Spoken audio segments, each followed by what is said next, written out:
விஜிஸ் கிச்சனில் இன்றைக்கி டேஸ்டியான கத்திரிக்காய் புளிக்குழம்பு தாங்க செய்ய போகிறோம். வாங்க எப்படி செய்யணும்னு பார்க்கலாம். ஸ்டவ் ஆன் பண்ணிட்டு ஒரு பேன் வச்சுட்டு 2 குழிக்கரண்டி அளவுக்கு நல்லெண்ணெய் ஊற்றிக்கங்க. நல்லெண்ணெயில் குழம்பு வச்சோம்னா அவ்வளோ டேஸ்டியாக இருக்கும்.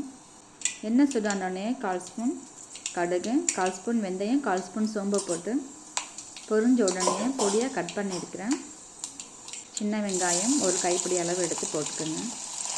கொஞ்சம் கருவேப்பிலை தழை போட்டு நல்லா வதக்கி விட்டுக்கோங்க.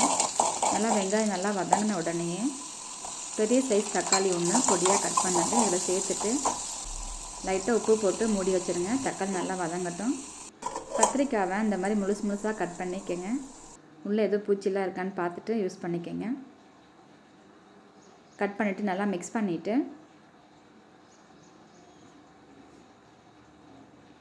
மூடி வச்சுருங்க.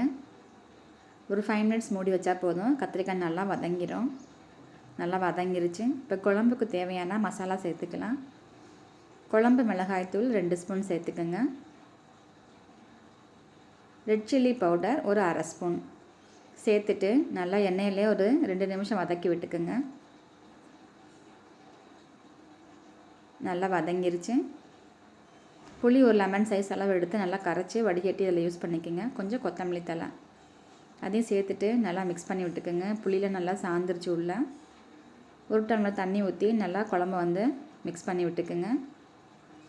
காரம், புளிப்பு, உப்பு எல்லாம் கரெக்டாக இருக்கான்னு செக் பண்ணிக்கோங்க. கொஞ்சம் லைட்டாக கம்மியாக இருந்துச்சா நீங்கள் சேர்த்துக்கலாம். மூடி வச்சுருங்க. நல்லா கொதிக்கட்டும். அதுக்குள்ள தேங்காய் அரைச்சிட்டு வந்துடலாம். 2 ஸ்பூன் அளவுக்கு தேங்காய் நல்லா அரைச்சி பால் மட்டும் இதில் சேர்த்துக்குங்க. தேங்காய் பால் ஊற்றினோடனே ஒரு கொதிலே ஆஃப் பண்ணிடலாம். அவ்வளோ டேஸ்டியாக அவ்வளோ சூப்பராக இருக்கும் இந்த ரெசிபி. டேஸ்டியான கத்திரிக்காய் புளிக்குழம்பு ரெடி. இந்த வீடியோ உங்களுக்கு பிடிச்சிருந்துச்சுன்னா லைக் பண்ணுங்கள், ஷேர் பண்ணுங்கள், சப்ஸ்கிரைப் பண்ணுங்கள். தேங்க்யூ ஃபார் வாட்சிங்.